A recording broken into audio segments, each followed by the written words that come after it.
Minor బాలికపై లైంగిక వేధింపులకు పాల్పడిన కేంద్ర మంత్రి బండి సంజయ్ కుమారుడు సాయి భగీరథ్ను పోలీసులు వెంటనే అరెస్ట్ చేయాలని బీఆర్ఎస్ పార్టీ రాష్ట్ర నాయకులు వ్యాళ్ల హరీష్ రెడ్డి డిమాండ్ చేశారు.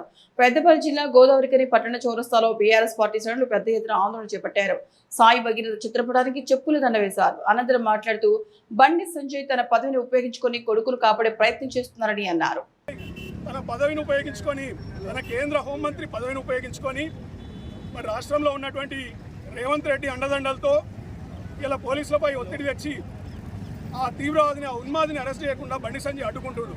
కేవలం తన కొడుకు కాబట్టి తన పదవిని ఉపయోగించుకొని ఇలా మహిళలపై అఘాయిత్యం చేస్తున్నటువంటి ఒక దుర్మార్గుడిని ఇలా ఇంట్లో పెట్టుకొని కాపాడుతుడు. ఈ రాష్ట్ర ప్రభుత్వానికి సిగ్గుందా అని అడుగుతుంది. ఇలా ఈ హోంమంత్రి రేవంత్ రెడ్డి గారికి సిగ్గుందా అని చెప్పేసి నేను ఇలా ప్రశ్నిస్తున్నాను. 6 రోజులు అవుతుంది అండి. పోక్సో చట్టం ఏం చెప్తుంది? ఇలా సుప్రీంకోర్టు 24 గంటలు అరెస్ట్ చేసి పారుదోపాలే. 6 రోజులు అవుతుంది. ఇంతవరకు సిగ్గు లేదా ఈ ప్రభుత్వానికి? ఇలా సిట్టు విచారణకై వాళ్ళు ఒక సిట్ వేసింది. ఇలా పోక్సో చట్టంలో సిట్ వేయాలని ఉంది. ఎక్కడైనా పోక్సో చట్టం ప్రకారం సిట్ వేయొద్దు, డైరెక్ట్ అరెస్ట్ చేసి పారేయాలి. ఫస్ట్ అరెస్ట్ చేసినాక విచారణ చేయాలి. ఇలా విచారణ లేకుండా ఏం లేకుండా సిట్ వేసి కాలయాపన చేస్తూ వాడు బెయిల్ తెచ్చుకోవడానికి అవకాశం ఇస్తున్నారు. దీని అంతటికీ కారణం ఏంటంటే రేవంత్ రెడ్డి యొక్క చేతకానితనం, రేవంత్ రెడ్డి యొక్క లొంగిపోవుడుతనం. రేవంత్ రెడ్డి నరేంద్ర మోడీ గారి దగ్గర లొంగిపోయిండు, బండి సంజయ్ దగ్గర లొంగిపోయిండు.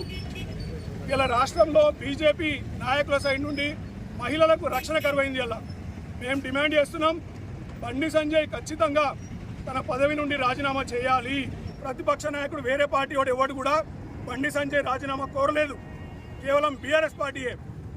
ఇంకెప్పుడు రాజీనామా చేస్తారు? ప్రధానమంత్రి గారు, we demand you to dismiss Bandi Sanjay from your cabinet right away, because there is a chance of deviating this case using the public office. ఆయన ఆఫీస్ యూజ్ చేసుకొని ఖచ్చితంగా ఈ కేసును తారుమారు చేసే ప్రయత్నం చేస్తాడు. కాబట్టి ఖచ్చితంగా ఆయన దిగిపోవాలి, ఆ విధవని అరెస్ట్ చేయాలి, రాష్ట్రంలో ఉన్నటువంటి మహిళలకు ఒక భరోసా కల్పించాలి. ఇప్పుడు కనుక వాడిని అరెస్ట్ చేసి 20 ఏళ్ళు జైలుకు పంపకపోతే రాష్ట్రంలో ఉన్నటువంటి మహిళలు ఎవరికి కూడా న్యాయం జరగదు. ఒక భరోసా కల్పించలేరు మీరు. ఖచ్చితంగా వాడిని లోపలేయాలి. సిగ్గులేని బండి సంజయ్ నిన్న ఏకతా యాత్ర చేస్తాడు కరీంనగర్లో. ఏమంటాడు? హనుమంతుని లెక్క నేను ఇలా హనుమంతుడు లంకను దానం చేసినట్టు ప్రతిపక్ష పార్టీలు దానం చేస్తాడంట. సిగ్గుందా బండి సంజయ్ నీకు? అసలు నీ కొడుకుని దానం చేయి నువ్వు. ఫస్ట్ నీ కొడుకుని తీసుకొచ్చి జైల్లో పోయేపు. ఫస్ట్ నీ కొడుకుని జైల్లో పోయకుండా నువ్వు ఇలా ప్రతిపక్ష పార్టీ నాయకులను దానం చేస్తావా? నీ ముఖానికి నువ్వు జై శ్రీరామ్ అనే అర్హత ఉందా నీకు? ఇలా జై హనుమాన్ అనే ఒక అర్హత ఉందా? పవిత్రమైనటువంటి దేవుని స్లోగన్స్ ఇచ్చే అర్హత ఉందా నీకు?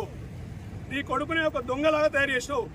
వానికి లేని అలవాట్లే. 25 ఏళ్ళ పోరడు, 4 ఫీట్ ఉంటాడు వాడు. వాడిని ఎవడో హనీ ట్రాప్ చేస్తారంట. వాడు సిగరెట్లు స్మోక్ చేస్తాడు, మందు